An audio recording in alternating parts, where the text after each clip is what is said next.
I would like to welcome you to the Maison Française. I'm Shani Pierre, I'm the director of the Maison Française, and welcome you to this roundtable discussion about why French matters. I'd like to just take a moment, first of all, to thank the Florence Gould Foundation, thank John and Mary Young for sponsoring this roundtable discussion, as well as sponsoring a conference that we held last month on the rescue of Jews in France and the French Empire, and for generally being very supportive of French culture in New York and in the United States. And I'd also like to thank our other corporate and foundation and individual sponsors and advisory board members for the support they provide that makes events like this one possible. And special thanks to the French Cultural Services for their important support as well. Before we begin, I want to let you know that we are doing something experimental tonight, and we're carrying this live on Ustream for the first time. So anyone who wants to channel surf away from Charlie Sheen, apparently this is his favorite platform as well, can tune in for our roundtable discussion tonight. I don't know how many people are watching. Oh, we have a sign. 51 people so far are watching, including including my daughter Mira. I told her I'd say hi. Hi, Mira. And I just wanted to let you know that Bachir is certainly on his way, and Antonin Baudry will be here a little bit late. He had to speak at another event, so he'll be joining us soon. I wanted also to announce that Antonin Baudry told me that he is intending to create a task force for anyone who's interested in being involved in supporting French programs in New York and around the country. So there's a sign-up sheet outside, and I think he'll talk a little bit more about that in his comments at the end of the panel. So the idea for tonight's roundtable discussion was planted last fall when news hit that the University of SUNY at Albany had decided to eliminate its major, minor, and graduate programs in French, as well as in Italian, Russian, and classics. The German program had already been cut. And this news provoked a flurry of discussions and debates about the status of French studies in U.S. higher education, and soon other voices joined in about the threats to French at the secondary level as well. There was, among other things, an op-ed article in Le Monde that called the cuts Orwellian, and French philosopher Jean-Luc Nancy wrote a sarcastic piece suggesting that perhaps universities should just give up on teaching the humanities altogether. A New York Times article in December pointed out other examples where French and other foreign language programs were being cut back or language majors eliminated, and the Times featured an online debate asking, do colleges need French departments? The AATF, the American Association of Teachers of French, created a commission on advocacy to support efforts by French teachers to defend French programs in their schools. Some voices, like Rosemary Feal, spoke out to denounce the cuts and the threats to French programs, and argued for the importance of foreign language study, and I think she'll share some of her arguments with us tonight. Other voices joined in and seemed almost gleeful about the demise of French. There was an article published in the New Republic by John McWhorter who asked, out of the 6,000 languages in the world, why is it so vital for smart people to learn the ones spoken in one small European country of ever-waning influence and its former colonies? The Agence France-Presse even picked up the story in an article that was published in Libération and elsewhere, entitled Le français, langue inutile pour les Américains. And this is not just an academic debate. We've seen petitions going around and heard about school board meetings. I think there's one tonight for a school district in Long Island that's debating whether or not to cut its French program. I've had conversations with parents unhappy that their children don't have access to French in high school, for example, at Bard in New York. And so in response to these concerns, we decided to host this forum on why French matters, and to invite 5 distinguished leaders who are leaders in their field to speak out about this issue from a variety of perspectives. And so we will be hearing from these panelists, and I will introduce each of them in turn. The format for this evening is that I will briefly introduce each speaker. They'll speak for 12 or 13 minutes. If questions occur to you, please hold on to them, keep track of them, because we will have time for questions and answers at the end of the presentations by our panelists. So I will now turn to our first panelist, who is Charlie Kolb. Charlie is the president of the Committee for Economic Development And I'm also proud to say he's a member of the advisory board of the Maison Française, as are two of our other panelists, Adam Gopnik and Antonin Baudry. And the Committee for Economic Development is a business-led public policy organization in Washington, D.C. that is dedicated to conducting policy research and making policy recommendations on major social and economic issues. It was founded in 1942 and has weighed in and had an influence on such things as the Marshall Plan, on education reform, campaign finance reform, and more recently on healthcare reform in the U.S. The CED published in 2006 a report entitled Education for Global Leadership, the Importance of International Studies and Foreign Language Education for U.S. Economic and National Security, that is among its most frequently downloaded reports. And Charlie's been asked to speak on this issue for a number of different audiences around the country. I think that tonight he wants to take a slightly different tack, perhaps a more lyrical approach, than the one that he shares in his report, but we can come back to talk about the report's recommendations and findings perhaps in the Q&A. I just wanted to add that it's really important to have a group like the CED weighing in as a business voice on issues such as early education. They published a very important report arguing in favor of universal early education in the United States. And when the CED speaks, Washington listens. So it's very important. In addition to his many... No one in Washington listens anymore. In addition to his many other accomplishments, Charlie holds degrees from Princeton, Oxford University, and the University of Virginia, where he earned his law degree. And his career has included a number of important government positions, including Deputy Assistant to the President for Domestic Policy at the White House under the first President Bush. And he is also an unabashed Francophile and a fluent French speaker. And I think we'll hear a little bit from Charlie about his exposure to France and what that has meant to him professionally and personally. Charlie. Shani, thank you very much, and thanks to all of you for coming. I am really honored to be on this panel tonight and also to serve on the board of the Maison Française at Columbia University. And Shani, I also want to salute your outstanding leadership.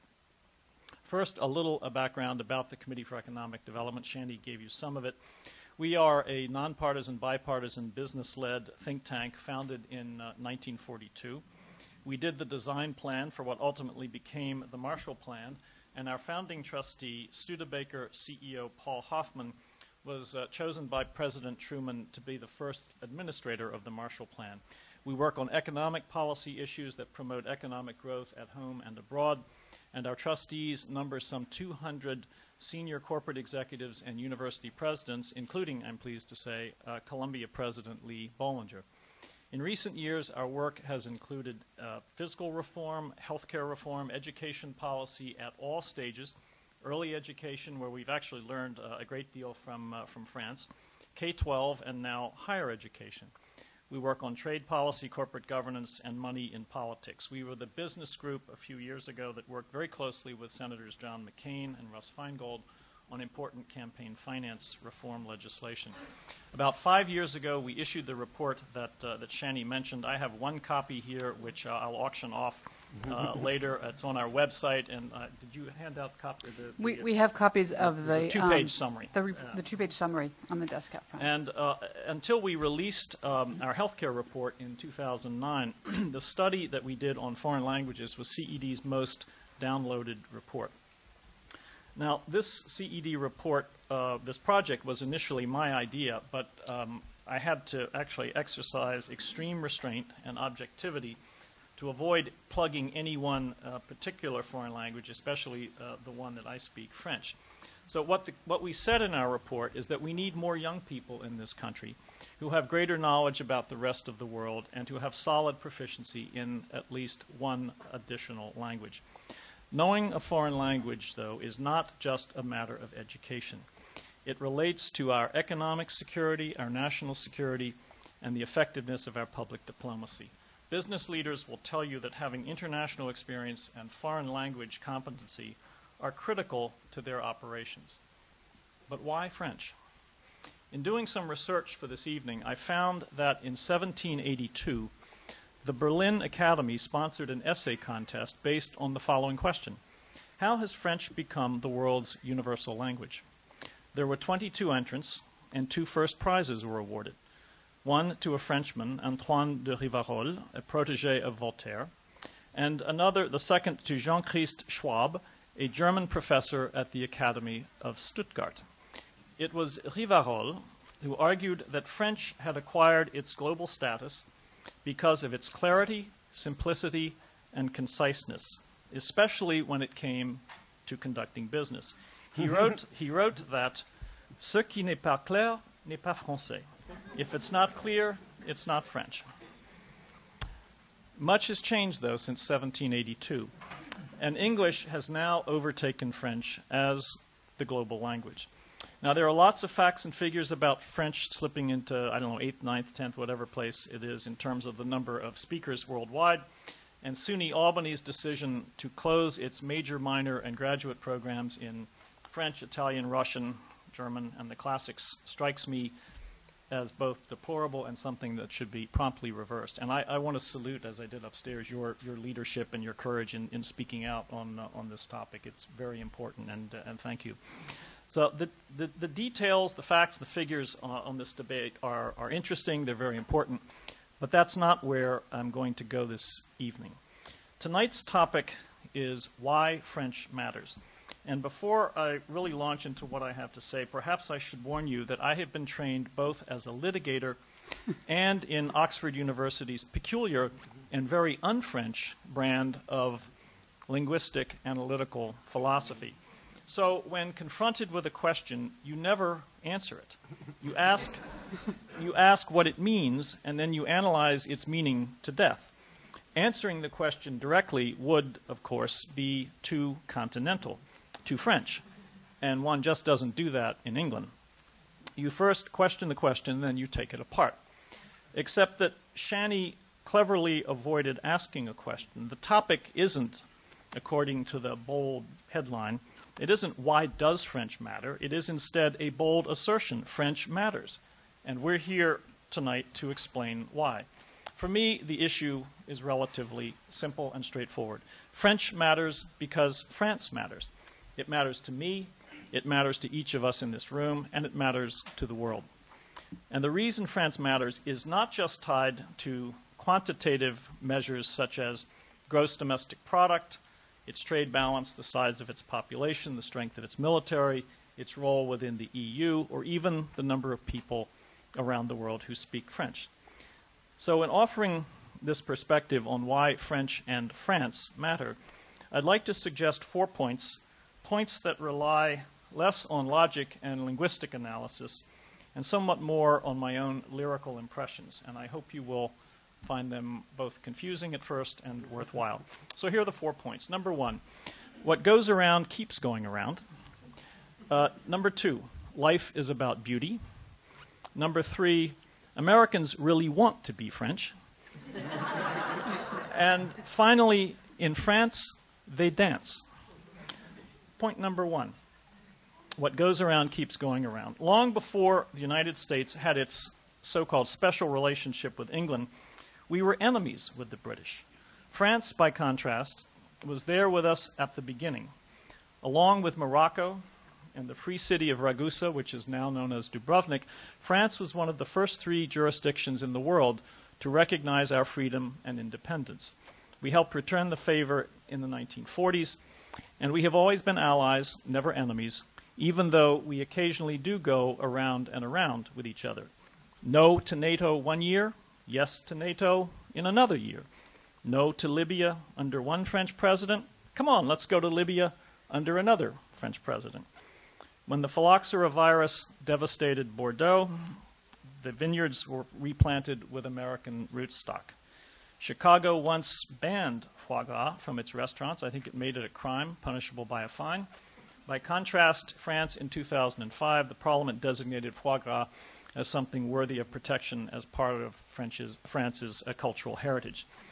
There's a love-hate relationship, frankly, with American rock music, Hollywood movies, and fast food. And just let me say on a personal note, I side with France on all 3 of those. We have been fractious friends, but always friends. And I don't see that changing. And friends want and need to understand each other. Sharing our languages only helps in that regard. Point number 2, life is about beauty. I work with economists most days and hear a lot about cost-benefit analyses, utility functions, Pareto optimality, and of course the ever-present policy mantra, the zero-sum game. So this evening I could approach why French matters from that perspective, to argue why it matters more than, say, learning Arabic or Farsi or Mandarin or Spanish. But in my view, that's basically an endless argument. There's no clear answer. We can go on forever in a relatively unproductive exercise. Of course, we need young people who know foreign languages, can locate countries on a globe, and hopefully know something about those countries. And as I said, most business leaders who run global companies will tell you that their employees who are exposed to foreign cultures, foreign languages, have a competitive advantage over those who don't. And yes, we do need expertise in certain critical languages, such as Arabic, Farsi, and Mandarin. But the debate should be about addition and not subtraction. Education is about growing. It's not about zero-sum exercises. Life is also not just about getting and spending. It's also about enjoying. And France is the greatest country in the world when it comes to enjoying life. In French, there's a phrase, lancer la mode, and that is what the French have done in so many areas, in art, literature, film, photography, fashion, food, and the enjoyment of life, the appreciation of beauty. And there is no doubt a reason why utilitarianism began in the UK and not in France. Point number 3, Americans really want to be French. In France, its landscape, its language, its people. In France, we see a reflection of ourselves as Americans and who we want to be. France, in my view, inspires and shapes our imagination and our aspirations. I work in Washington, D.C., just below Dupont Circle. Washington was designed by a Frenchman, Pierre L'Enfant. The capital is named after our first president, whose extremely close friend and ally was Lafayette. I ride le métro. Now, bear with me on this. This is not meant to be offensive. New York, by contrast, thinks that it's Paris, but hasn't yet realized that it isn't Paris and never will be Paris. But it's okay. It's still fun to try. New Yorkers ride the subway, not the metro. In New York, time is money. In Paris, time is to be lost and then found. But don't misunderstand me. Both cities are great in their own ways, but their differences also matter. New York is energy, Paris is beauty. We want to be Hemingway on the left bank. We want to be artistic émigrés, paint like Monet or Picasso, or at least I do. We want to be some of the guys here. We want to be that fellow in the picture kissing the girl at the end of the war. Suave, insouciant, insouciante, debonair, that special attitude. We want to sit where Sartre sat at Les Deux Magots, helps the writing. We go to France to think and feel and be alive, to linger. There is quite simply no other country in the world with so much diversity and variety in such a small space. Now, let me turn to the 4th point about the dance and why I find that metaphor so important. Now, this is not about Sur le Pont d'Avignon, although it could be. When I think of why French matters, I am drawn to 2 novelists, one French, one English, and one French painter. The writers are Marcel Proust and Anthony Powell, and the painter is Nicolas Poussin. Now, I'm hesitant to say anything at all this evening about Proust with Antonin Compagnon in the audience, and so I hope that you will be tolerant of my efforts here at what you called cutting and pasting. Poussin, Proust, and Powell worked in different mediums and at different times, but they reach out to us in similar ways. They tell us that life is lyrical, often circular, filled with movement, grace, and beauty. That life is often an unpredictable dance with movements between time present, time past, and time future.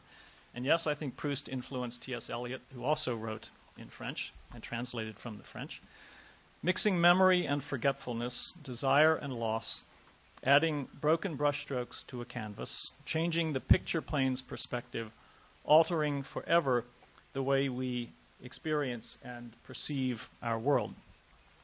One of Poussin's great paintings is called A Dance to the Music of Time. In his monumental novel, In Search of Lost Time, Proust makes only a few references to Poussin, whom one of his characters calls that old hack. But there are countless references to art, painting, perspective, Elstier. Whistler, I guess, is the model for Elstier, I think, or is that? I've been told.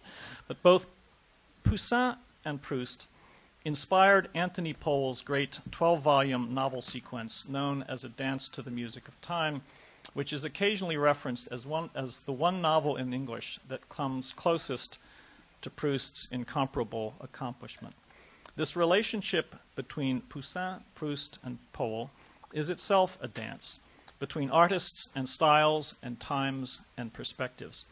We are enriched in whatever ways we can experience these writers, even if we can only read them in French or English translations.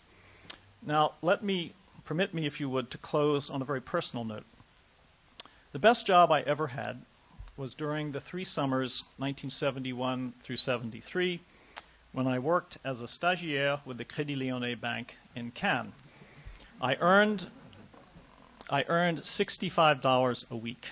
You try living in Cannes on that budget. My job was in the bank's foreign exchange office, where I waited on customers and did currency exchange transactions, which at the time generated what seemed to me to be an enormous volume of totally useless bureaucratic paper. A copy for the client, a copy for the Cannes branch, one for the Nice regional bank, and a copy for le siège central à Paris. Whenever I completed one of these transactions, francs into Deutschmarks or lira into francs, whatever, I was instructed to follow a long tradition of placing the converted currency, pinned to yet another copy of the receipt, in an old cigar box that sat on a corner of my boss's desk. I learned that the cigar box had actually been on that desk since 1945, when American forces had used the bank as a quartermaster's office to pay the troops.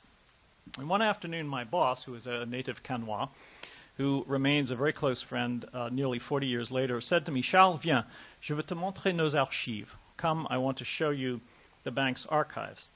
So he took me down a very narrow staircase into the dim, barely lit basement of 11 Rue d'Antibes, and there I saw countless shelves as far as I could see. I mean, room 3 or 4 times the size of where we are now, at least 3 or 4 times the size.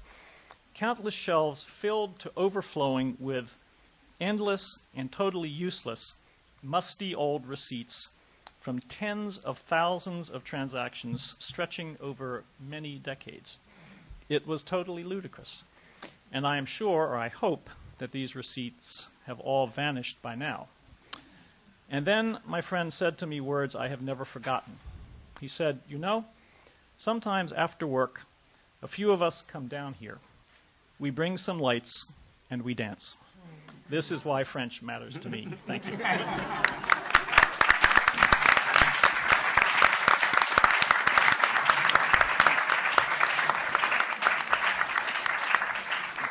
Thank you, Charlie. That was wonderful. I hope the fact that you're on record now that your favorite job was in Cannes and not at the CED will not get you into trouble.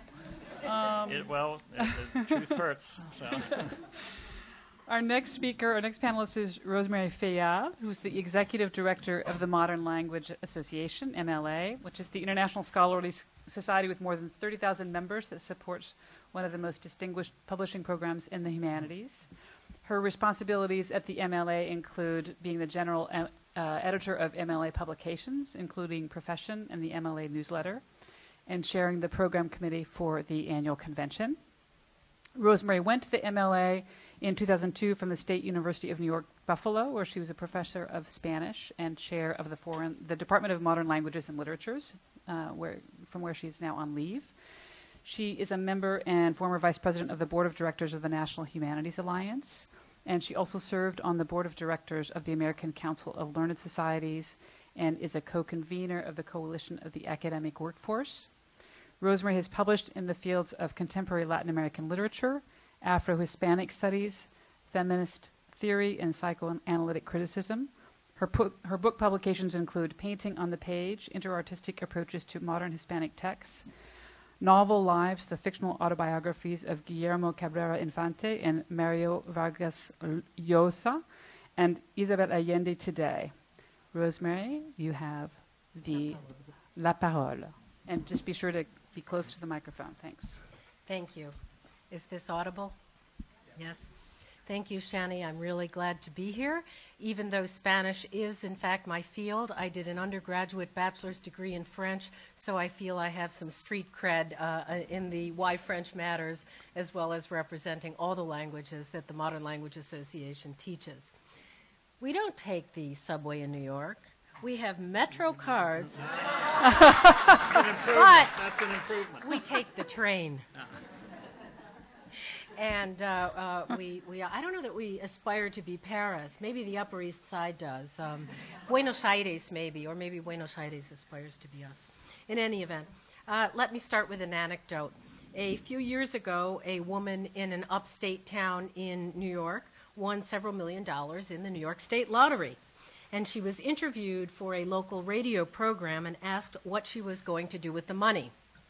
Well, she said, I would pay off the mortgage and pay her son's mortgage, make repairs to their houses, buy new cars for herself, her husband, her son's family, put some money away for her granddaughter's education, and her husband would probably stop working.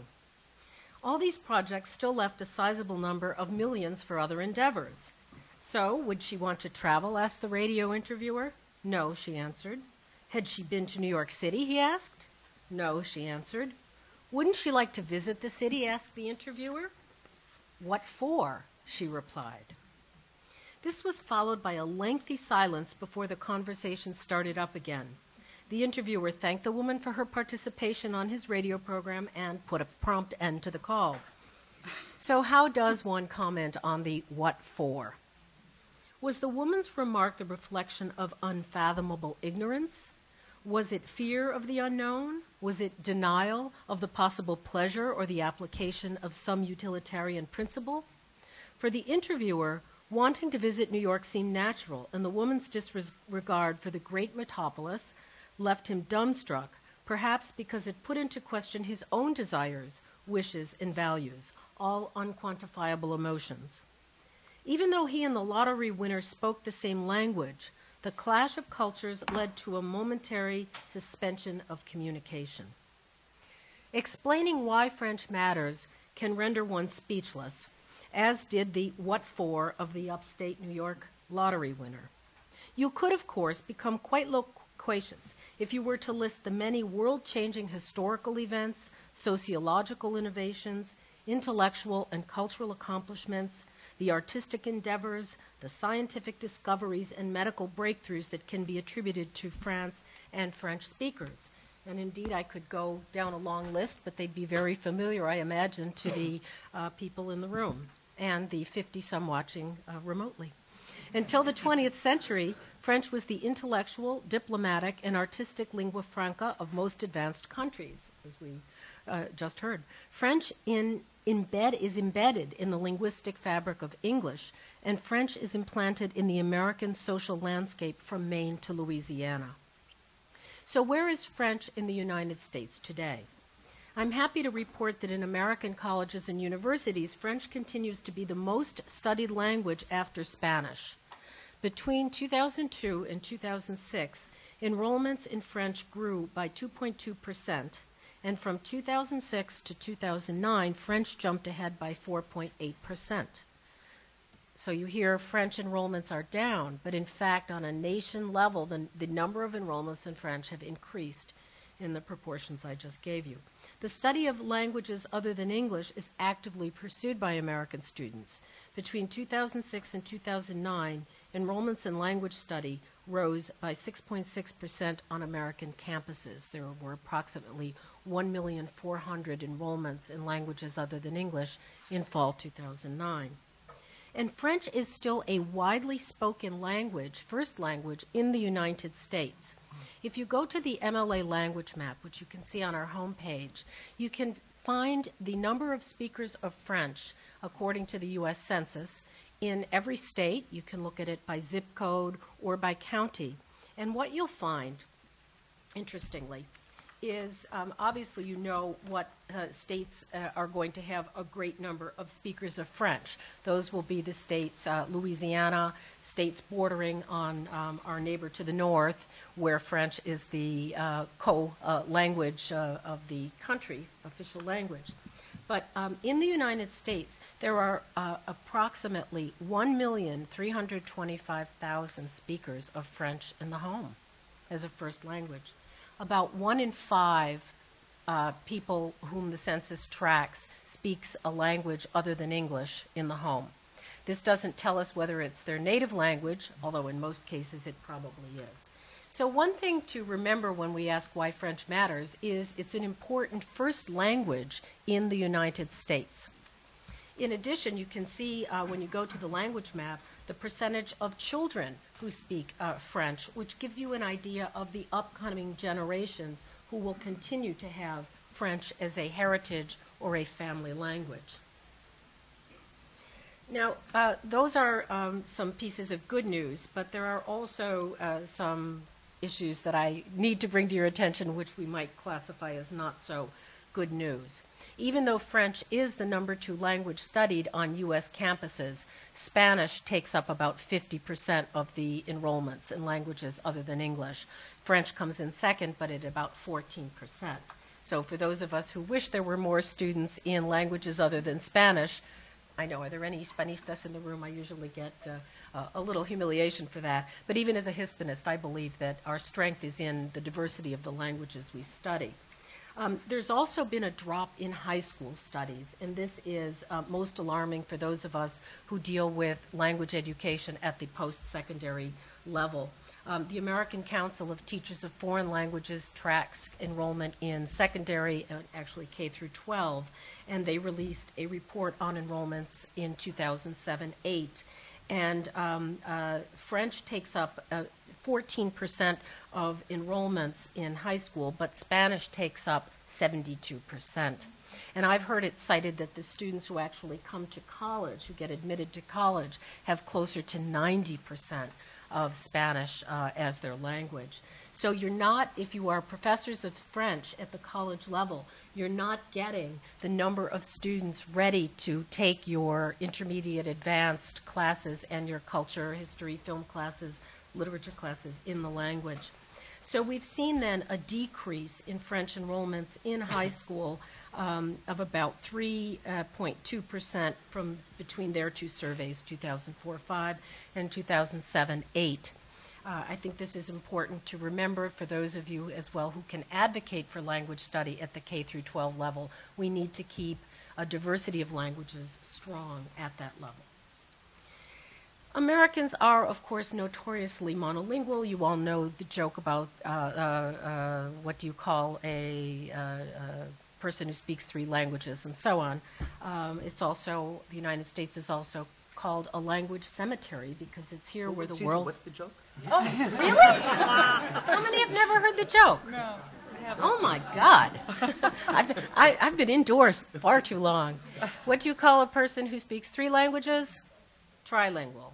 What do you call a person who speaks 2 languages? Bilingual. What do you call a person who speaks 1 language? American. There you Thank are. you. Except 1 in 5 Americans Don't actually. don't actually classify as monolingual. Language learning, as we know, is not a core requirement in the American system of education, and yet in most industrialized countries, language learning is compulsory starting in elementary school. The European Union considers language to be inherent to the human species and protects heritage languages as a human right. Educated Europeans are expected to know their local or heritage language, the national language or languages, and 1 other international language. In 2010, the Organization for Economic Cooperation and Development has found U.S. high school students age 15 are outperformed in reading ability by their peers in Hong Kong, Singapore, Canada, as well as those in Shanghai, China, South Korea, and Finland.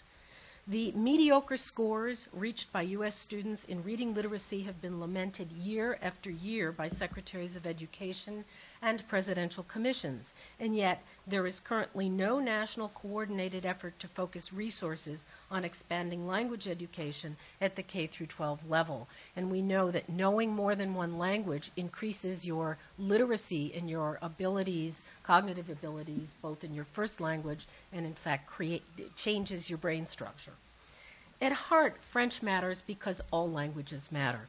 They enrich our cultural, scientific, and artistic knowledge. They surprise us. They invade our comfort zone. And most importantly, they question us, and in so doing reveal the small space occupied by our own sphere of knowledge.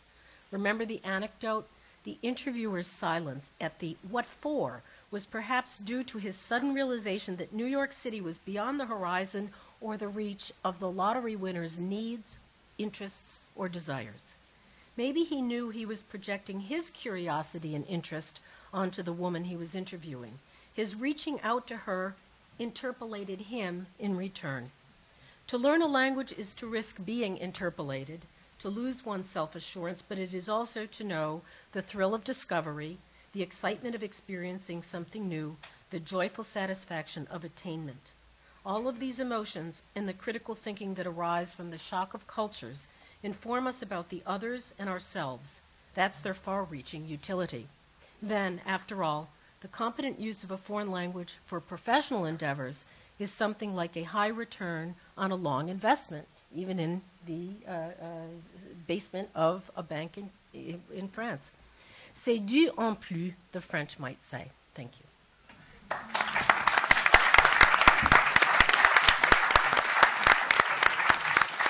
Thank you, Rosemary. That was wonderful. Please hold on to your questions for the first two panelists, and we will move on to our third panelist, who is Souleymane Bachir Diagne. Bachir is a professor of French and philosophy here at Columbia University.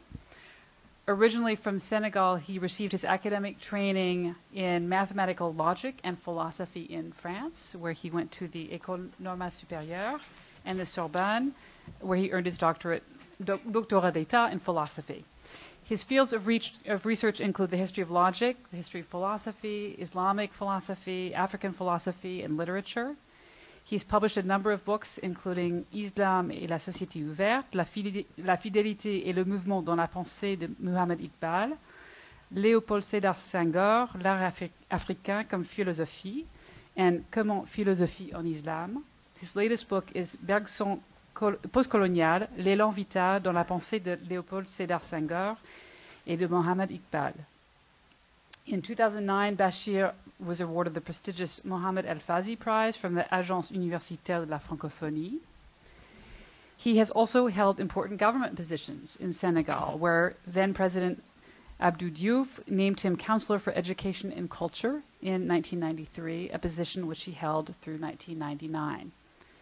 Bachir is also a member of the scientific committees of Diagne and the Conseil pour le développement de la recherche en sciences sociales en Afrique, and he sits on UNESCO's Council on the Future. Bachir. Thank you very much. And I will continue along the lines of what Charles said when he explained that French matters because Africa matters, or I may have not actually got exactly that point, but I understand that is what you say. So my main point here will be to say that French matters because French is indeed a key that opens the word known as francophonie. It gives access to the literary and intellectual productions from that word, the word that indeed matters. But before I become lyrical about that word, which matters, and so on, I would like to let my devil's advocate ask me the following question. Well, then why does francophonie matter? Let me try this answer to my devil's advocate. Look at the map, I would say, of the pays ayant le français en partage, as francophonie is defined beautifully. That's a wonderful definition. L'ensemble des pays ayant le français en partage. And if you look at the map, if you put some green, let's say, for all the countries that belong to francophonie, you end up having some kind of sixth continent emerging. So I could then, to answer my devil's advocate, start speaking of the richness of the heritage thus represented, its breadth, but also its historical depth. Take, for example, Africa's oral traditions, the literature that we call sometimes orature, to just coin a word on the pattern of literature. French poet Blaise Cendrars published in 1921 a book titled Anthologie Nègre. That's not very well known in Blaise Cendrars' production, otherwise poetic productions. The purpose of his Anthologie Nègre, published in 1921, was to manifest, I quote him, la beauté et la puissance plastique des langues africaines. So he was finding an expression and a celebration in French of the African languages in which originally the tales, the short stories, the narratives, the myth that he had collected in his anthology were produced. My colleague and friend Vincent Debain explains in an article soon to be published the importance of the different anthologies of the kind that were published in the early 20th century, all of them signaling the existence of a literature or an orature that deserves to be known and studied, that indeed matters. As Vincent writes, in the case of Cendrars, his Anthologie Nègre conveys the message that African oral tradition manifests some aesthetic ideal that matters and is a contribution to our universal heritage. He did, by publishing this Anthologie Nègre with that particular message, the equivalent of what his friend, another poet, Guillaume Apollinaire, did in the field of aesthetics. Guillaume Apollinaire, during the same time, was writing many articles calling for the move of African artifacts from Place du Trocadero, that ethnological museum, to the Louvre, because what he was advocating was the acknowledgement that these were objects of art and not just fetishes to be left for the curiosity of self-proclaimed ethnologists. So he was doing exactly the same thing with that anthology. And it is important because an anthology, by its very nature, always conveys the message that what is being collected there does matter. And I'm sure my neighbor Adam would be agreeing with me on this. So did Senghor's Anthologie de la Nouvelle Poésie Nègre et Malgache de langue française, published 27 years later in 1948. The message of that anthology has been translated beautifully by Jean-Paul Sartre in the preface he gave to that anthology, and which is entitled Black Orpheus. In a way analogous to Cendrars celebrating a little before the richness and the beauty of African creativity, finding its expression in French, Sartre was saluting the epiphany, so to say, in a French language, truly appropriated by the black poets of the anthology, what he called the true revolutionary poetry of our times. So, to complete my answer to the devil's advocate, I would say that that literature which appropriated French as its medium of expression for African creativity has now exponentially developed, and this is why, indeed, French matters. But the devil, or its advocate, never surrenders, as you know, especially when that devil takes the figure of a Kenyan talented Kikuyu writer, just a Mau Mau then, Ngugi wa Thiong'o. So Ngugi would reply, well, I'm not denying that African creativity and creativity from other Francophone places matter. I'm just asking, why does it have to be Francophone? Why not Europhone in general, or better, Africaphone? Actually, you recognize here in the question I'm posing, or that the devil's advocate is posing, the central argument of Ngugi wa Thiong'o's decolonizing the mind. And this conversation I'm imagining with the devil's advocate is not imagined at all. I had this conversation with Ngugi wa Thiong'o, and this was the early 1980s, and both of us, we were visiting professors at the University of Bayreuth. This was the first time I met him, and we lived together in the same apartment that was given to us by the university. And Ngugi was, at the time, planning to write his Decolonizing the Mind, and he wanted to target especially Senghor, because Senghor represented, for him, Francophonie at its worst.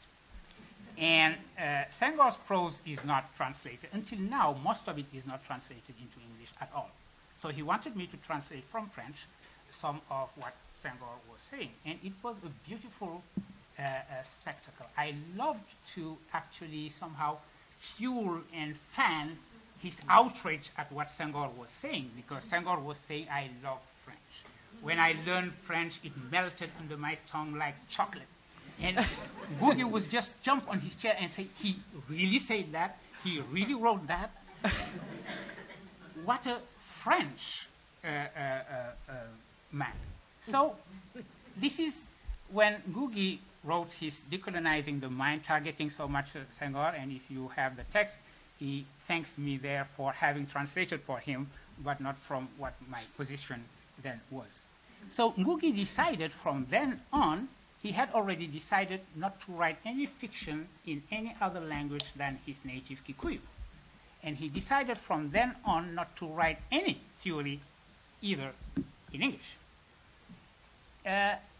Ngugi's position is understandable, and it has been followed very little in the Francophone world, actually. But in the Francophone world, I could quote my compatriot, Sheikh Aliou Ndao, who decided as well never to write a line in French also, or another compatriot of mine, Boubacar Bolis Diop, who at one point decided to write a novel in Wolof, Domigolo, and then he retranslated himself into French and published his French version of Domigolo titled Les Petits de la Guenon.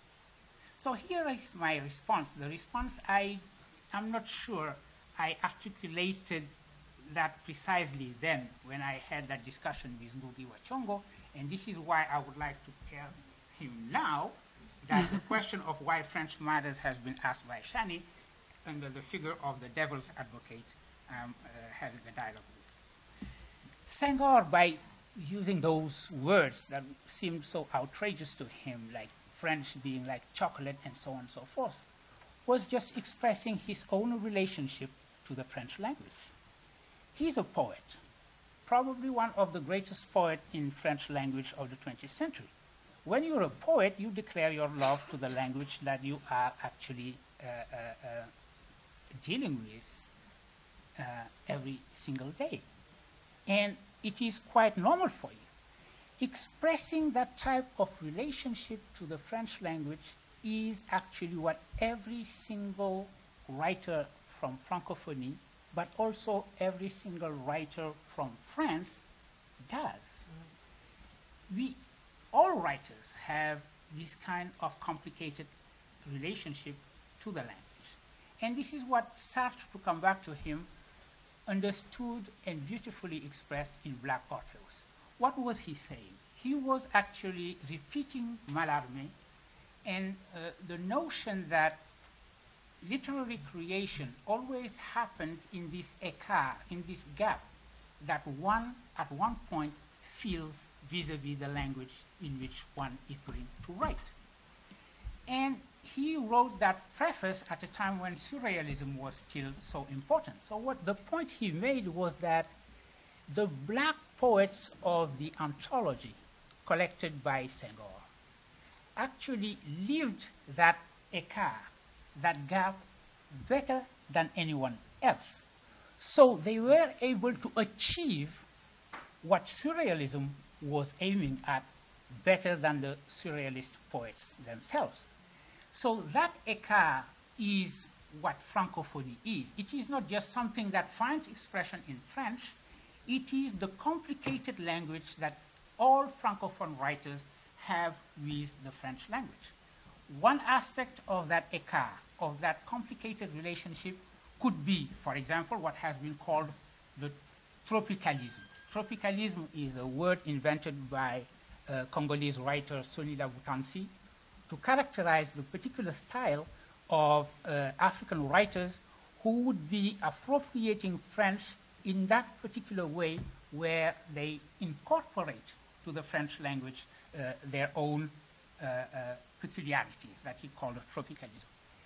It could take the form of what I call l'écriture entre deux, writing in between two languages. And probably the best representative of that writing between two languages would be Ahmadou Kourouma, the Ivorian writer who used somehow to speak Malinké in French in his writing.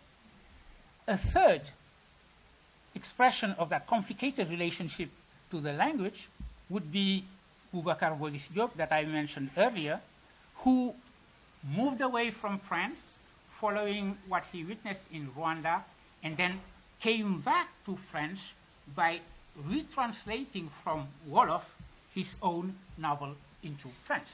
Three different ways of living that particular écart, living that particular complicated relationship to a language. But actually, I insist on one thing.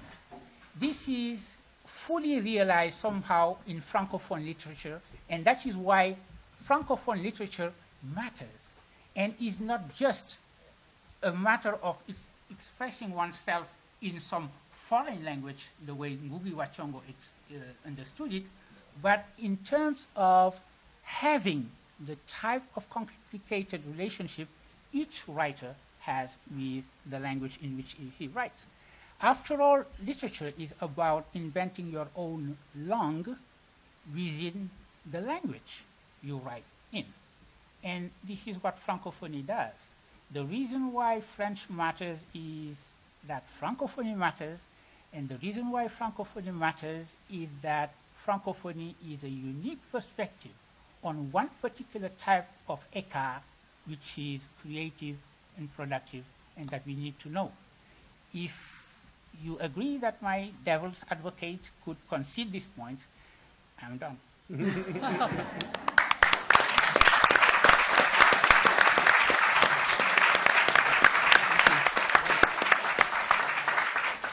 Thank you so much, Bachir.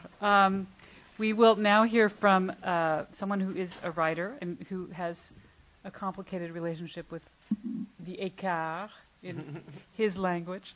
Adam Gopnik, who is an author and journalist. He has been a regular writer for The New Yorker since 1986 and is the winner of both the National Magazine Award for Essay and the George Polk Award for Magazine Reporting.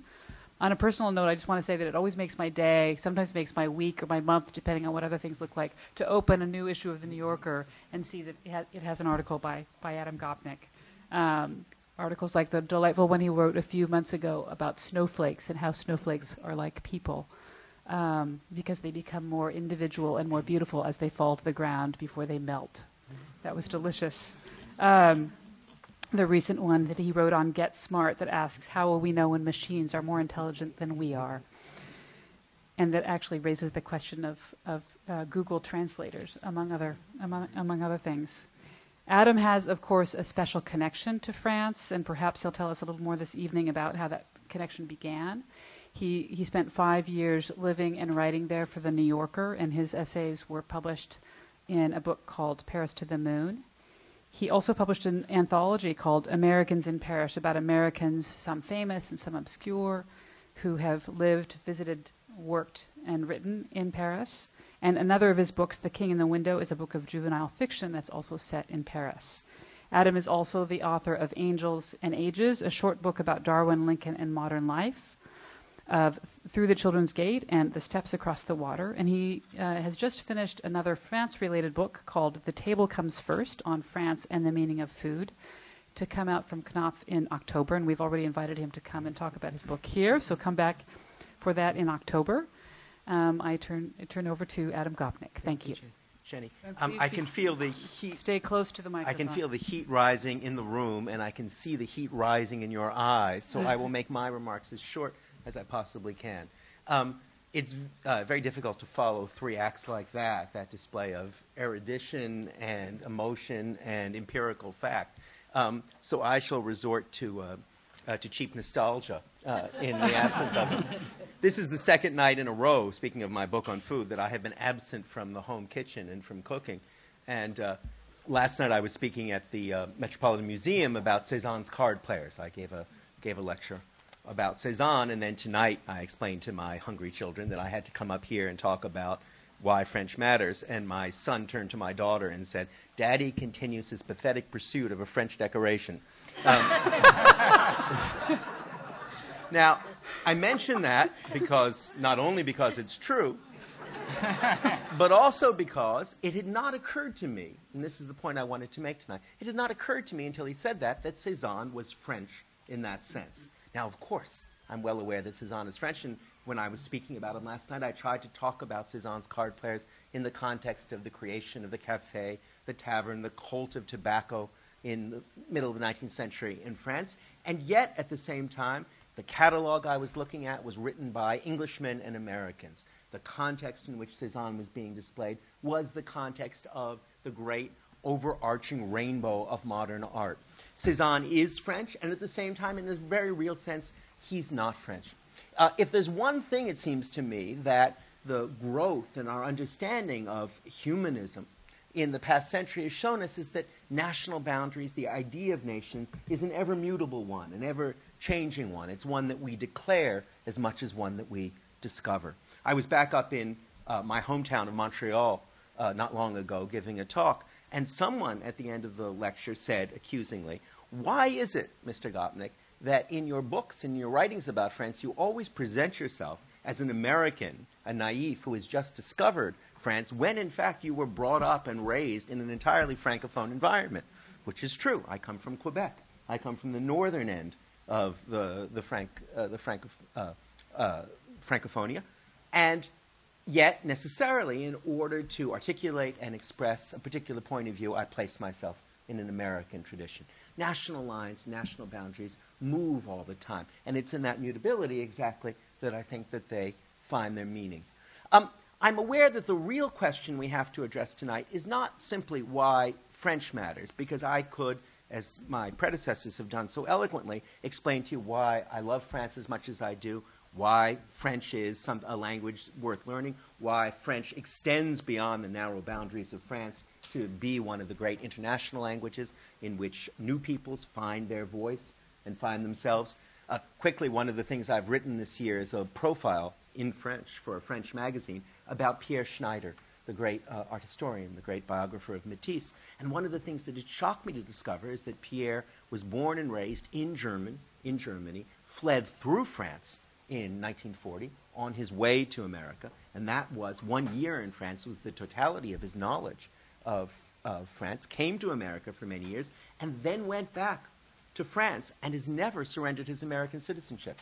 He's never gotten a Légion, as a matter of fact, because he won't become entirely French, even though he represents to the world, to his readers, some of the great traditions of French belles lettres. And I asked him why he didn't, why, feeling as strongly as he did, wanting to keep that that assumed American identity, he went back to France. Why did he go back to France? And he said, exactly because French was the only language in which I could express myself. It was a choice of a language first, before it was a choice of a national identity. That kind of mutability and that kind of change is the kind of thing that I think that we want to think about when we think about these questions. Let me say then that I think that the real risk for Americans is not simply the larger risk of insularity, which is the standard American disease. Because I'm sure tonight in the Casa Italiano and in Deutsche Haus and in many other places they're saying, why are we not teaching Italian? Why are we not teaching German? Why are we not teaching Russian? And those are all legitimate questions. I'd say two things about that. One is that to some degree, the language we arrive at, as with Pierre, as with Africa, as in Quebec, to some degree has something arbitrary about it. That is, we can't decide what language we're going to speak, and yet the language we inherit shapes the way that we articulate the world. But beyond that, and this is why I brought this anthology, the interrelation between France and America is one of the richest and most complicated dialogues that's ever taken place to shape the consciousness of this country. You cannot write the history of American literature without writing a history of the experience of France. We can't understand Franklin, James, Faulkner, Fitzgerald, Hemingway, Edith Wharton, Elizabeth Bishop, without understanding their exposure to France, their rejection of France, their embrace of France. And it would be the great sin of amnesia to simply try and amputate or end that particular dialogue or pretend that it hasn't had the central and shaping role that it has had. Let me add one more thing. One of the complaints that's often made about those of us who are Francophile or passionately so or even professionally so is that the France that we want to look at, the France that we celebrate, the French traditions that we love, are masked or partial in some way. We talk about French food and French dancing and French wine and French pleasure, and we deliberately throw down a memory hole all of the complicated, torturous, difficult, and painful history of France. It seems to me it's just the reverse is what we should be emphasizing and articulating. It's exactly by looking frankly and boldly at the difficulties, the tragedies, the pain, and the horror, often, of French history, that we exactly come into contact with both the best and the worst sides of the liberal humanist culture that we share. I did a piece about the Dreyfus Affair for the magazine, a long essay about a year ago. And the point I wanted to make, at the same moment that our friends at the New Republic were running a piece about how the Dreyfus Affair showed the hopeless entanglement of France permanently in anti-Semitism and anti-Semitic culture, is that the amazing thing about the Dreyfus Affair is that for all its cruelty, for all its bigotry, for all its terrors, the system, the liberal Republican system, worked. A man was wrongly accused by bigots. People acted on his behalf, and ultimately he was vindicated. This was a story that Americans, at a time of Guantanamo, could take heart in. That is, that liberal Republican systems were ultimately responsive, even when they were susceptible to the worst sides of bigotry and cruelty. I think the same thing is true about about the darkest hours in French life. I think it's true about Vichy. I think that Robert Paxton at this very university has shown us again and again that not just the sin of forgetting, but the power of memory. And few things in my life have been more moving than being in that courtroom in Bordeaux when Robert Paxton testified to great reference is the only word I can think about in the trial of Maurice Papon. Those are the kinds of connections, not avoiding or evading the darker side of French history, but exactly confronting it, that makes this a necessary and ongoing dialogue. It extends even, I got to write an introduction to Hugo's Les Miserables last year. And the wonderful thing about reading Les Miserables, this account of the poverty, oppression, and horror and cruelty of Paris in the mid-19th century, is that so much of what Hugo dreamt of has come true. A concert of nations coalesced around liberal values, taking in all of Europe, with all of its weaknesses, with all of its impotence. That, nonetheless, was at the heart of Victor Hugo's dream. And the story of how that came about through the horrors of history is as well worth telling as the story of why Hugo would have dreamt it. In all of those ways, it seems to me that the darker side of French history, far from being something that we Francophiles need to repress, is exactly what we need to invite in for the education of America. And let me add only that, though it's certainly true that I would rather ride in a metro than in a subway, I think we can all agree that we would all rather ride in a metro or a subway than a tube. And let me only add as well that if someone who speaks only one language is an American, someone who speaks only one language loudly is an American in Paris. Thank you.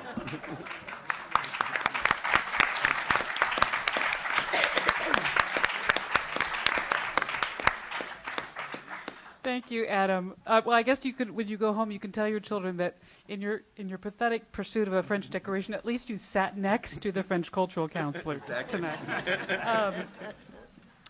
So our final panelist tonight is Antonin Baudry, who's the cultural counselor for the French Embassy in the U.S. And although we're very fortunate that he's headquartered here in New York, he actually has responsibility for all of the United States in terms of cultural affairs and higher education. And as he's also the permanent representative of French universities in the U.S. Before taking up his position here last fall, Antonin was the cultural counselor in Spain for 4 years, and before that he held a number of government positions, including conseiller technique in the cabinet of Prime Minister Dominique de Villepin, where he was in charge of international cultural and economic affairs and francophonie. Before he began his career in public service, Antonin had an interesting and unusual trajectory as a student. He started out as a brilliant young mathematician and a student of engineering at the École Polytechnique, but he decided to change and follow his passion and study literature at the École Normale Supérieure, where he worked on a thesis on Proust under the direction of Antoine Compagnon. So we will now hear from Antonin Baudry. Thank you for coming. Thank you, Shani. And I'm sorry I was late. I just flew in from Paris. My arm's tired. I'm very impressed by the quality of the panelists here, so I'm sure my work will be very easy because they have said everything and much better than I ever would.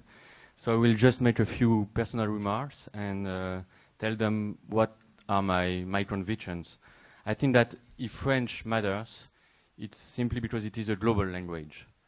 It's not only a local European language. French is a dynamic world language, as we can see from the recent winners, for example, of the Prix Goncourt, which is one of the most prestigious French literary prizes. Atik Raimi or Jonathan Little, for example, have different mother tongues, and they choose to write in French, as did Samuel Beckett before them. And French is still on the rise, I think, as we can see in recent political events.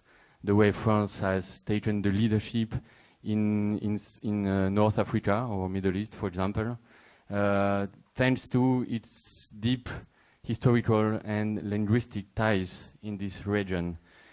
I think we can say that a lot of events taking place right now in the world are taking place in French. I think that even events have a mother tongue in this sense.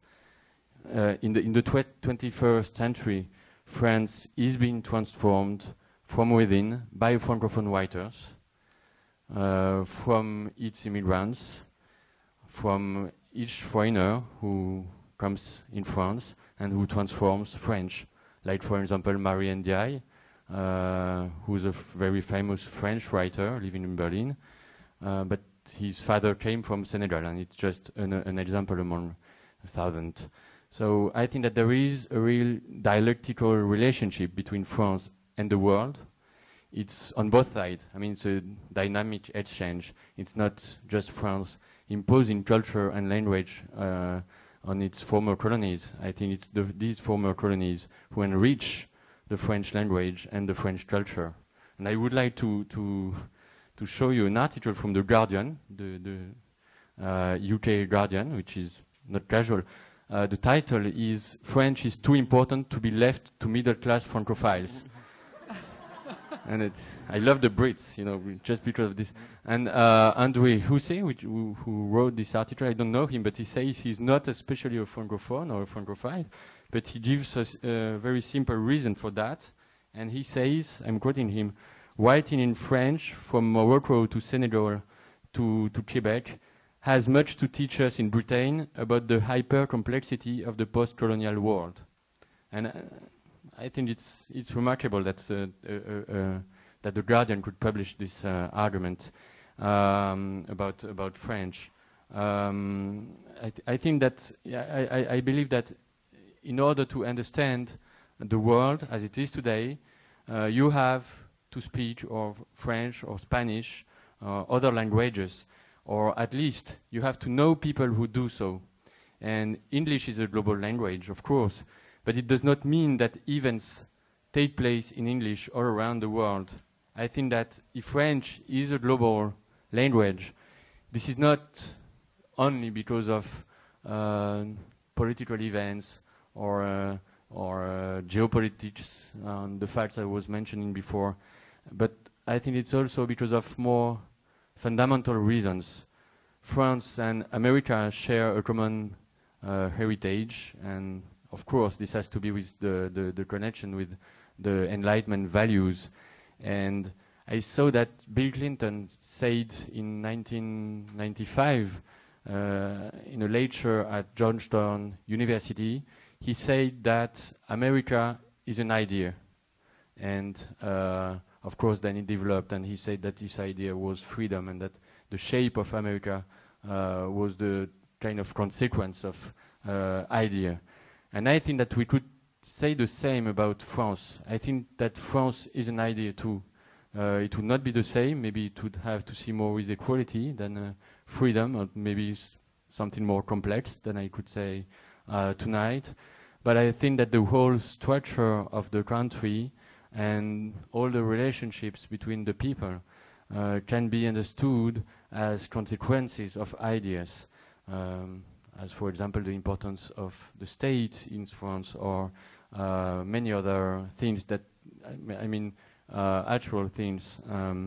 And for that, I think that it makes French a very global language, as English is.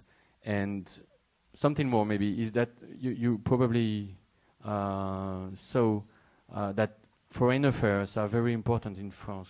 I think that a lot of foreigners in France are struck by the importance in the daily newspapers of foreign affair articles or and pages. And everybody in France has an idea about political affairs. I mean, sometimes it's a very simple idea, it's not very sophisticated and everything, but it's part of the mental landscape of a French regular citizen. And it means that somehow French language integrates a part of the world. Maybe it's not a perfect way, of course, but there is a part of that. And if French language integrates the outside world, that means that French is a global and coherent system, and I dare say a point of view on the world in a Leibnizian sense. Leibniz had the idea that every being was kind of a point of view on the world, and of course some have broader than others.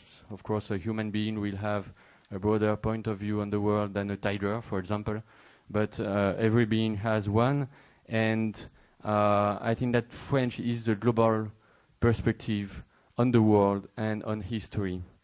So these two countries, France and America, are two global perspectives on the world, and I think that therefore they have a lot to share on international affairs and on every subject for fundamental reasons and not only for accidental reasons. If people talk English all around the world, it does not mean that people think in English all around the world, and we can communicate in English, but I think we cannot insert ourselves into another worldview without a second language. And even if words are translatable, and they are not always, by the way, but thoughts and worldviews are not in the words. They exist in the blanks or in the spaces between words. And these blanks and these spaces between words are not translatable. I mean, it's the difference between Google and a human soul, for example. And Google will never translate the blank and the blanks and the spaces between words. And that's just why I think Google translation just doesn't work. these blends and these spaces between words are the system or are the structure that assemble the interpretation of the words, in the same sense that you talk of an interpretation of a music sheet, for example. And in other words, you cannot get the sense of some reality without the language that encloses it. I could quote Walter Benjamin in The Task of the Translator, quoting Nietzsche, the closer we look at a word, the further it looks back at us from. I think that the experience of a second language is like music. It is another dimension, open throughout your life, and nothing can replace it if you don't have it. Because when you learn a second language, you have a whole new worldview. And Chateaubriand said, to have a second language is to have a second soul. And I think that for the reasons I said before, French is a spacious soul. I don't say that it's a comfortable soul, for example. I don't say that it's an optimistic soul. And maybe you saw a survey in France that proved that French people were more pessimistic than the Afghan people, for example. But it is, I think it is still an interesting second soul. So, more concretely, what is the situation now in the US? Of course, we all heard and we all had many concerns about the situations, especially, for example, in Albany. And yeah, the initial plan was to deactivate or dismantle the whole French department there. And I went there and told to his President Philippe of SUNY Albany, and he explained that the reasons were among all, more than everything else, financial, because of the budget cuts and everything you already know. And we proposed to try and enhance the number, to try and help enhancing number of French students there, because it's always a key for the protection of French departments. And we learned, as I'm sure you learned too, a few days ago, that finally they will keep the minors in French. They will not keep the majors in French, unfortunately. This is the bad point, but the good point is that they keep the minor, and therefore there will still be a French department. So we take that as a starting point, and from this point we will try to help this department to increase the number of French students. So this is an example, maybe an iconic example, but the situation is kind of a paradox here, because there is an increasing of the number of students who are studying French in the US. This increasing is 5% this year, and in the same time there is a big increasing of collaborations between French and American universities in all disciplines, from French literature to nanotechnologies or history and biology, even at the highest level. We are talking about a lot of dual degrees and even dual PhDs. 7,000 articles have been co-written and co-signed by French and American scholars. So the situation of collaborations between French and American universities is rather good, and we have a lot of instruments helping this increasing as a PUF, but we can talk of that later, maybe in the questions. And at the same time, there is a threat on many French departments in the US because of budget cuts. And when I see this kind of threats, I mean, I don't take that personally, because it's not only French. I mean, it's also Italian, and it's all languages except for Spanish, which is not exactly a foreign language, or Chinese for other reasons. And it's not only languages; it's also humanities. that somehow are threatened in the U.S. university. So we don't take it personally, but it doesn't mean that we don't have to do, we don't have to react. And I heard many people asking if it was important in this context to keep French departments and French studies in the universities, and people are doing that as there are many collaborations in sciences and everything. It might prove that we don't need it, and I think that we really need it. And I mean, what would be an important university in the US without mathematicians? Well, would it be possible to have very high level research in physics or economics or biology without any math department? It wouldn't. And I think that it is because math is a language, is the language of sciences. And I think that it's the common point between French and math. They are both languages. French is not only the people that the language that people are talking in the streets of Paris. It's a language, but it's also a language for history, philosophy, ethnology, literature, etc., etc. And of course, I don't pretend that every ethnologist would have to speak French, of course. But I think that it is important that some of them do, and that they could talk of literature and history and ethnology in French and with their colleagues. I think that French studies enrich all disciplines. It's not an isolated field of learning. And I think that the French department of Columbia is really the perfect example of this. Here, I understood that every French scholar, every French teacher was also involved in another department of Columbia University. It could be history or ethnology and so and so. And it's, of course, very clever and very important to do so, because it protects French department and it shows the deepest links there are between French studies and the other disciplines. We will, in the French embassy, we will of course encourage every French department in the US to forge this kind of links, because these links give value to French departments and protect them. Interdisciplinarity centers and of French and Francophone studies will be, for example, encouraged.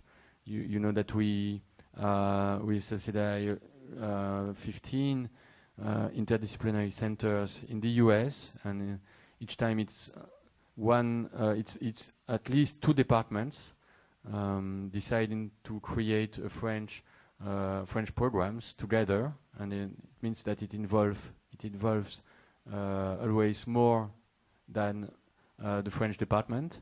And I think that it could be useful to think of it as a protection or a tool to foster French departments in the US. But of course, there are many different situations in the US, in the French departments, and innovating solutions are being proposed throughout the US. I was recently at Feal, for example, and at Feal they are thinking of creating a new kind of PhD. I won't enter the details now, but there are a lot of different solutions that are proposed. And that's why I would like to create a task force composed by influential friends of French culture and of innovative leaders of French departments to imagine together the university of the future and the place of French within it. No discipline exists in isolation, and no language exists in isolation. The French language today is an expensive global language. It's a window on a global world. Thank you very much.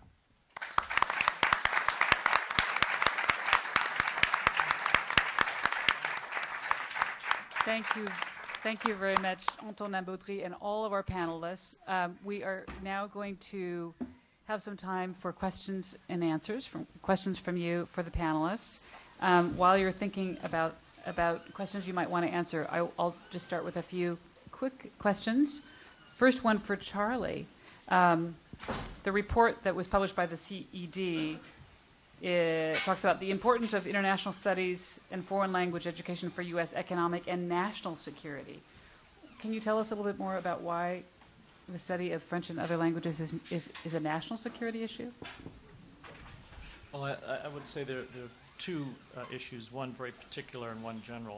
On the particular, the New York Times and other newspapers have reported that we simply don't have enough people who speak languages that are vital to national security, Middle East, China, etc. I mean, intercepts back up in the National Security Agency because there aren't enough people to translate them, and that just is. I mean, the New York Times has, I think, had front page stories on this topic, and it's true. And our intelligence agencies. I remember we had a young woman who was an intern at CED a few years ago, and I think she was Lebanese by birth and fluent in Arabic, and I can tell you the CIA was all over her trying to get her to go to work for them, and she really didn't want to go to Iraq or other places, so she didn't do it.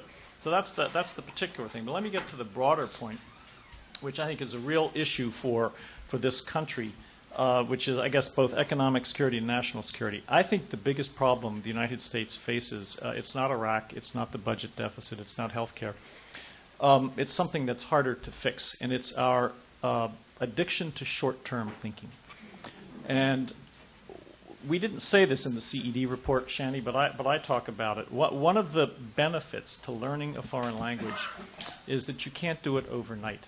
You have to invest in the infrastructure, in the faculty, and it's a habit of mind for a young person to commit to learning a foreign language. You don't get immediate gratification. And one of the side benefits, and this is why it really doesn't matter whether it's French or Farsi or Latin for that matter, it teaches our young people something they seem to get when it comes to athletics, that if you want to do well in the big game at the end of the week, you practice. Well, if you want to learn French, it's écouter et répéter, among other things. But the big game, folks, is life.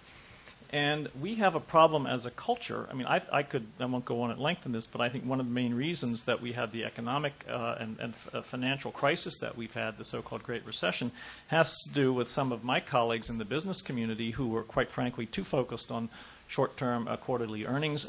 Some of them wanted to get the deal.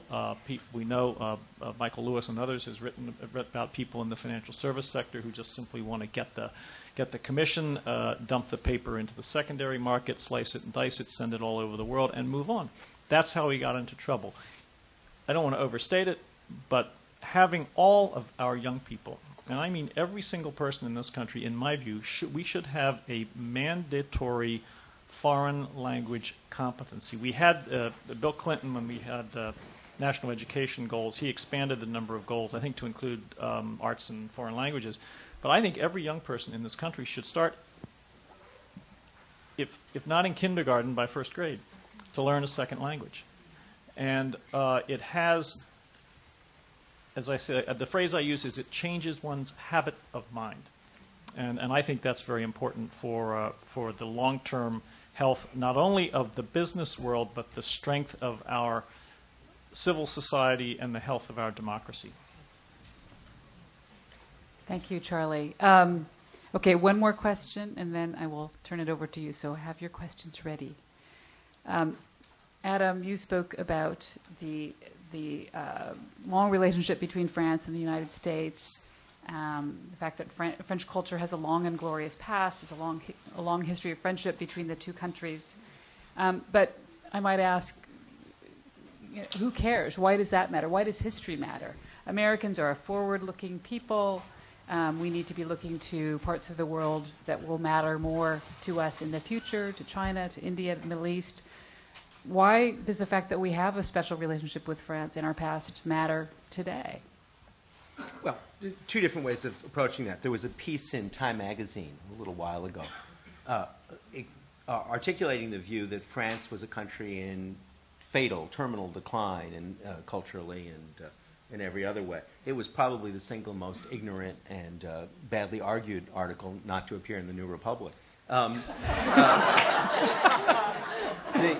The truth is that obviously the choices are not between French and no other foreign language, and there are two different issues that we're debating here today.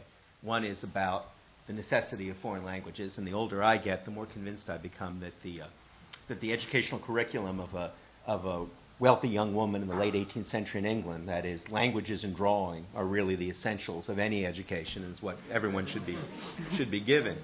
But so we all agree that language is fundamental. And let me just add, because I think it's an important point, that we all treat learning a second language as though it were this enormous mountain to climb, when the human regularity is that most people on this planet speak 2 or 3 or 4 languages.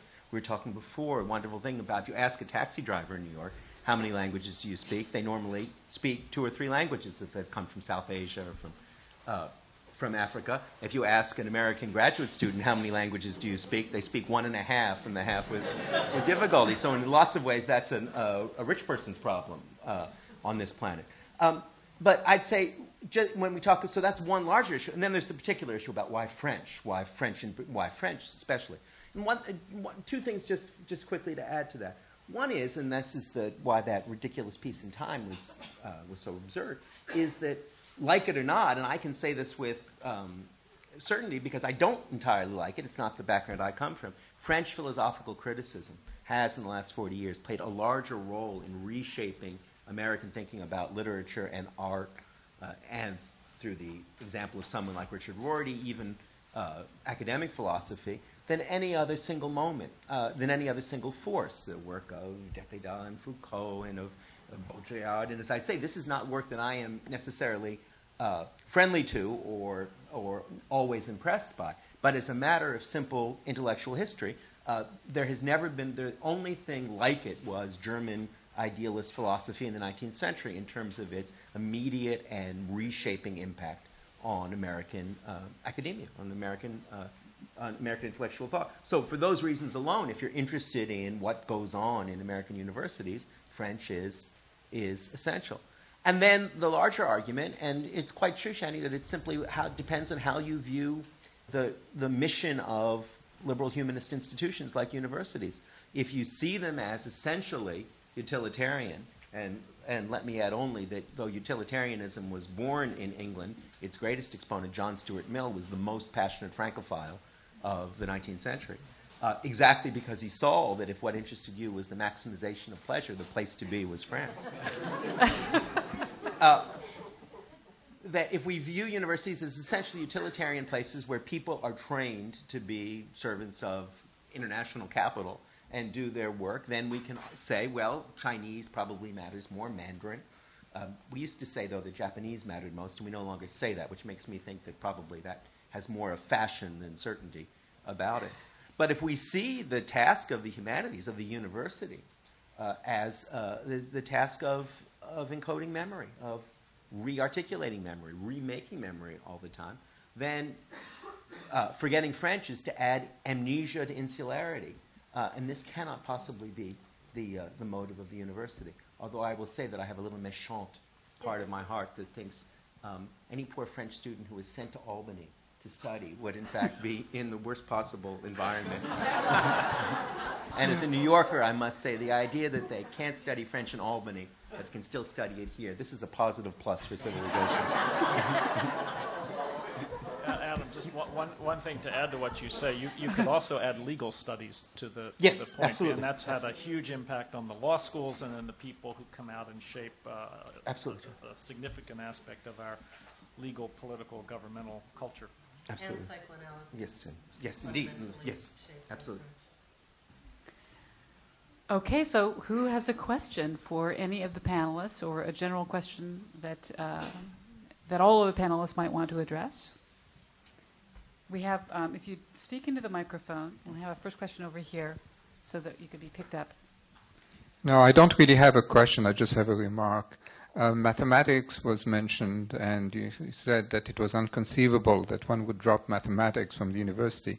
In fact, this happened, or tried to happen, a certain number of years ago, the University of Rochester, if I'm not mistaken, wanted to drop the mathematics department, saying that all students could learn mathematics through engineering and didn't need really a mathematics department.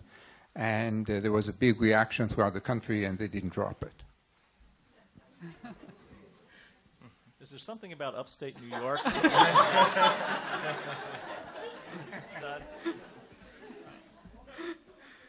Okay, any responses? All right, another question in the back. Merci beaucoup. Je suis francophone, je suis francophile, but even I don't even get to use my French as much as I'd like to on a daily basis. And I just wonder, how does one make the argument to high schoolers? Because I think that's where a lot of people sort of first, get their exposure to foreign language. How do you make that argument to a regular American student that French is a language worth learning, particularly when, the young French people want to learn English, right? And they're sort of seduced by the American culture. The American teenager isn't as seduced by French culture. So how do you do that? I think we talked about it a little bit, but I think that's really the future, getting young people excited about the culture, getting excited about the language.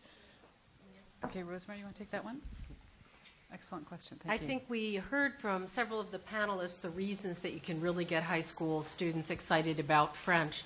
You show them films. You put music on your computer. You talk to them about francophonie. You let them know that if they know French, they have access to the cultures of the Caribbean, of South America, of all the continents, basically. You bring the example of Haiti and show how if you know French, you can learn Creole easily. You bring what's alive in the world today to the classroom. I also think those of us who love languages and can remember great language teachers in the K through 12 system, it could be Latin, it could be German. When you have a passionate teacher who him or herself has advanced fluency in the language and cultural expertise, that is communicated beautifully to students, and it's contagious. So I would say we really need to invest in preparing our teachers so that they themselves can achieve and continue with advanced fluency and cultural immersion. So that's my response, and I've seen it happen.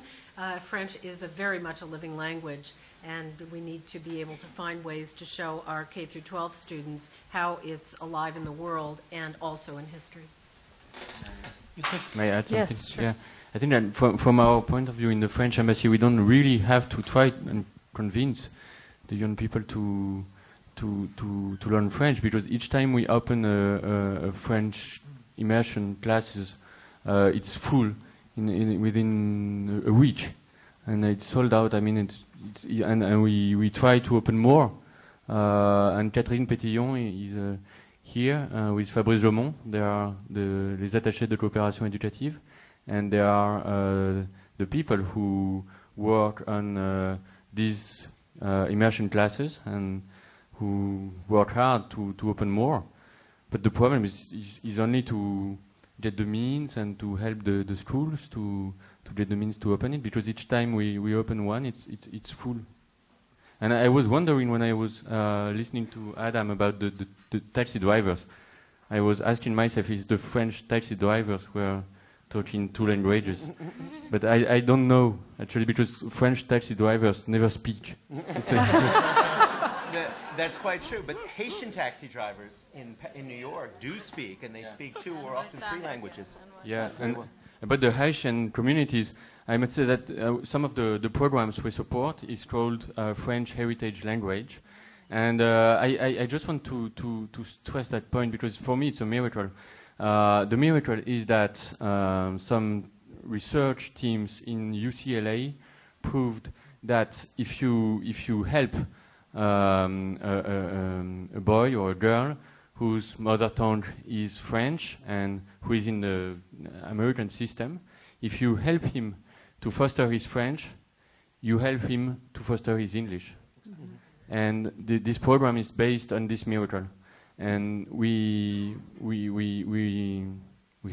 are lucky to have American partners who support this program and who give a lot of money for such classes here in New York and in Miami.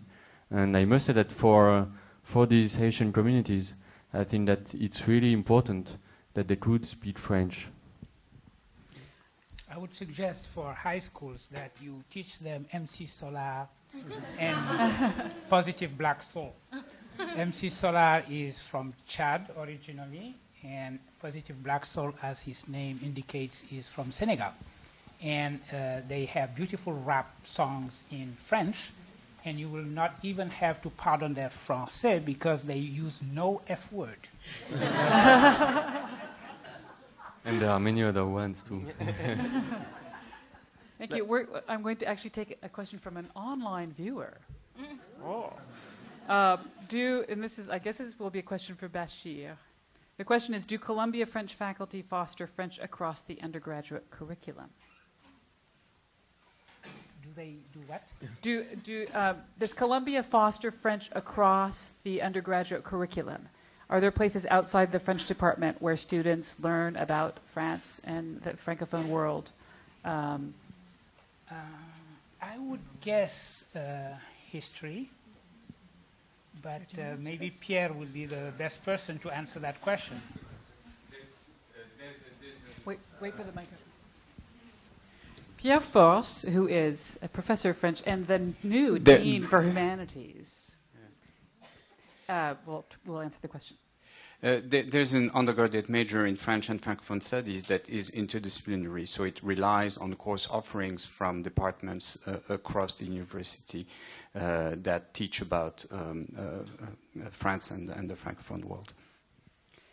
And we also have a Center for French and Francophone Studies at Columbia, which is an interdepartmental committee that brings together faculty from a variety of departments who are interested in and teach about France and the Francophone world, whether from music, art history, comparative literature.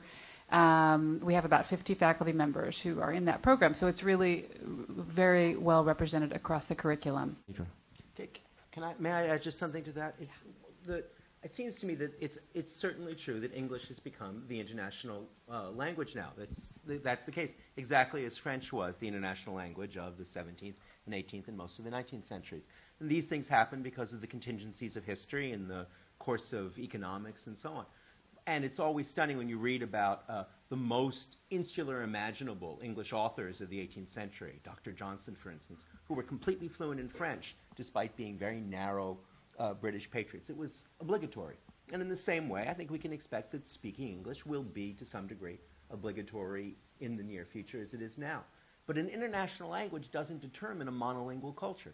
As French was the international language of that period, English literature and English poetry were still growing and going on and disseminating themselves through the world. And I don't see that English need represent, or the existence of English as a lingua franca need represent, a threat to French in that way, and I would hope that the French would not see it that way. Many languages can coexist. And let me just add, in terms of the question of how to get kids studying French, I would root the pedagogic point on sex. I would point out that China remains one of the most puritanical countries in the world, whereas for hundreds of years, Americans have been losing their virginity successfully in France. And I would make that announcement at the beginning of every school year and then see how the enrollment differed at the end of it. Adam, I can see that the Tea Party's really going to support that idea. That's made for Sarah Palin. Or her daughter, yeah. Over the weekend, I read the book that I suspect was the offshoot of that Time magazine article, which was called The Death of French Culture. And the authors, I can't remember the author's name, but I know there was Donald Morrison, and there was a brilliant commentary by Antonin Compagnon. And I do remember reading in that book, there was one line, I jotted it down, because I thought of Antonin being on the panel tonight. It said, the most important thing that France can do is to expand its cultural and language promotion efforts overseas. So, as I said, things go round and around. If there are ways in which those of us in this country can help you make that case, let us know, because I think there's a way in, we're also trying to get more young people in this country exposed to languages, including French, but if there's a way that we can kind of go round and around and reinforce each other on that, I think that would be a very good thing. It's an important mission that you have, and hopefully all countries now are going through budgets and priority setting. But this, if you talk about investing in the future and our young people, this has to be at the top. And I just must say that, to correct a bit what I said, that the discourse is already changing, and the facts also. Because this year, all budgets have had a down in France, except for two. One has increased, and one has been maintained. The one that has increased is research and higher education, and the one that has been maintained is international culture and language. So this is not a good period of time for Europe and for many countries. But in this period of time, we try to resist on this front. And thank you very much for your proposal. Okay, I think we have time for one more question waiting back here, and then one more question over at this side of the room. And then afterwards, we will all go upstairs and, well, you're invited upstairs if you'd like to come and have a glass of wine in the good French tradition. So a question back here. I have a excuse me, a couple of reactions to things that have been said. One is in regard to French across the curriculum at Columbia College.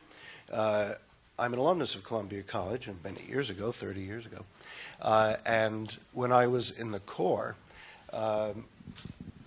they were speaking so much about the impact of the Enlightenment on history that I, in my contrarian way, decided to write a paper on whether or not these fine writers really had an impact on the people in the street in the French Revolution, people who stormed the Bastille. Could they really read this? So I went to Butler Library, and I wrote a paper. It turned out I could not be contrarian, and I was disappointed. The paper showed the press runs of the Enlightenment thinkers, of the philosophes. They were high press runs. There were quotes from diaries and publications at the time saying, quote, "There isn't so much as a lackey or footman who is not reading in his spare time the works of," and they would list all, and so it turned out that, I was surprised, but you actually could show evidence that the great writers of that era had a tremendous impact on the common people, and that the revolution in the street really did have a lot to do with the writers. So there's an example in the Columbia College curriculum where it required that I read much of the material in French, and it was in the general humanities core of the program.